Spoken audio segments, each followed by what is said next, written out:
that they might use what they have for the sake of the gospel. We talked a little bit about prayer. We should have talked all week about prayer. But many of you sit there and go, I don't know, my prayers just don't seem to make it past the roof of my house. My prayers just don't seem to be answered. It's because you've got to realize something. Praying apart from the will of God is nonsensical. And you cannot pray according to the will of God until you've settled an issue. That you are seeking first the kingdom and His righteousness.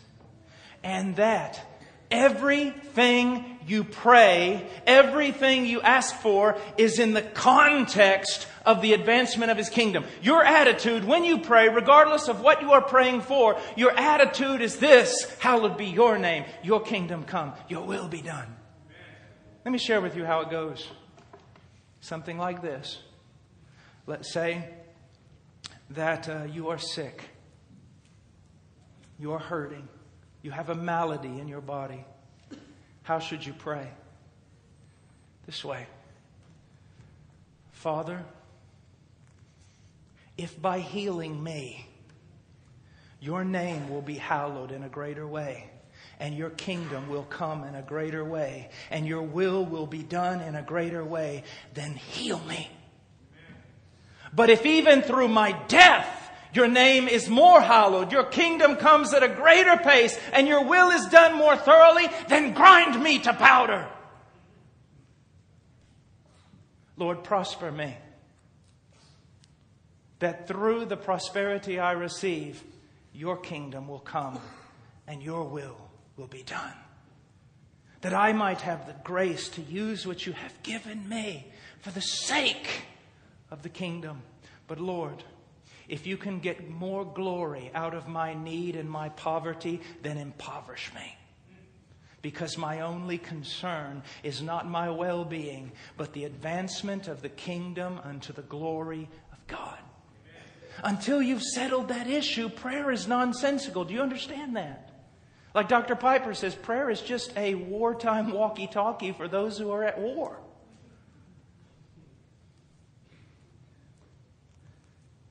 When a man is on the front lines, when a woman is on the front lines, I always want to put that in there because we just forget that some of the greatest missionaries who have ever lived have been women.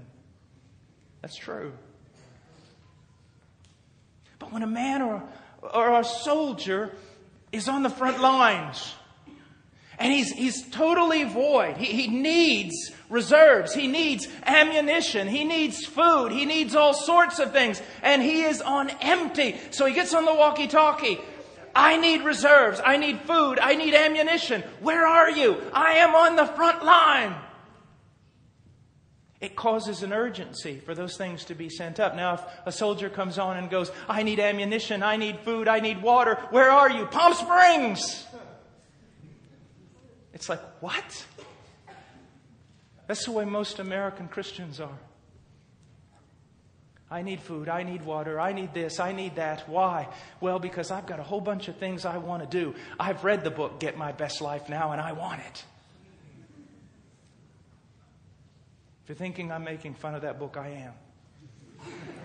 I hate it. That's what's wrong with Christianity.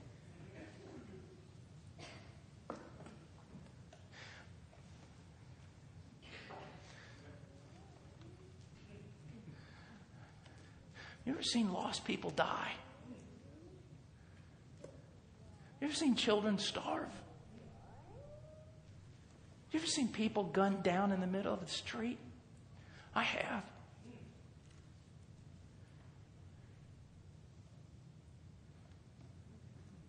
You ever seen people so empty they couldn't breathe?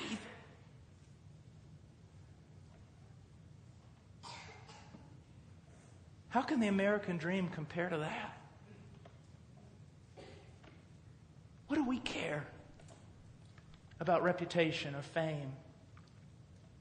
What do we care about soft clothes or kingly houses? What do we care? You see, and I'm going to end with this. It's all about passion. It's all about what you love. Let me give you an example. Sometimes people ask me a lot of questions about fasting. Brother Paul, should I just pick a day and fast? What is fasting all about? And I tell them, I said, look, fasting more than anything is it's a revelation of your heart. A revelation of what your passion is. Well, what do you mean? I said, well, let's say that someone calls me up and a year early and they tell me, Brother Paul, I live out here in Canada and I understand you like to hunt, and I'd just like to bring you out here to Alberta to hunt. Well, boy, that's a blessing to me. To be a blessing to any hunter. Oh, that's wonderful. So for an entire year, I'm thinking about, I'm looking in the Cabela's magazines at all the things I really can't buy anyways. I'm thinking about the hunting trip and thinking about, that'll be so beautiful to be out there in the wilderness, and just driving my wife crazy, always talking about it and thinking about it. And the day comes and I've got all my bags packed and I'm getting in the truck and I'm going to drive there, and I'm so excited and I'm just so thrilled. And my little boy, Evan, comes out and he says goodbye to me. And then right when he says goodbye, he steps back from the truck and he goes, Daddy, my head, my head, my head. And he falls to the ground. Now at that moment, I don't go like this. I don't respond by saying, man alive, now I can't go on the trip. My trip is ruined. If I would do something like that, you would consider me a monster, and rightly so. What has happened to me at that moment? At that moment, I have forgotten all about Canada. It wouldn't even enter into my mind because my passion is laying on the yard. And if my wife were to come up to me and say, Paul, look, you've been planning this trip for a long time and you've been really excited about it. You go ahead and go and I'll take care of this. I would say, woman, what's wrong with you? Do you see? Every pleasure, every distraction in my mind has been evaporated in one moment because my passion lays here. You see that? That's fasting. Is when you sit there and something happens, maybe a crisis in the church, or a need, or somebody struggling, someone about to go down, or you hear that Christians are being killed in China, or this or that, and it so strikes your heart that when someone says, here's food, I cannot eat. I can't even think about that. In a way, that's a great description of the passion for missions. Oh, have you seen all these new things that the world's offering? What? Get away from me. Look. There's Christians dying. There are places where the gospel isn't preached. There are children starving. Leave me alone. Do you see?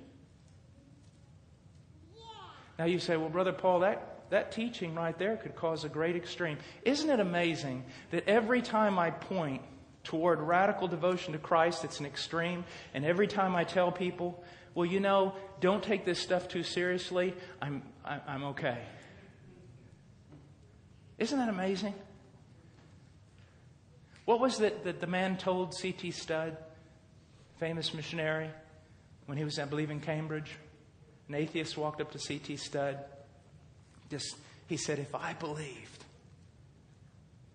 that there was just one soul that was going to die and spend an eternity in hell, and I had the cure, I had the message, I would walk across England on my knees on broken glass to share the gospel with that person. All I want you to see tonight in this brief devotion is this. Well, let me put it this way.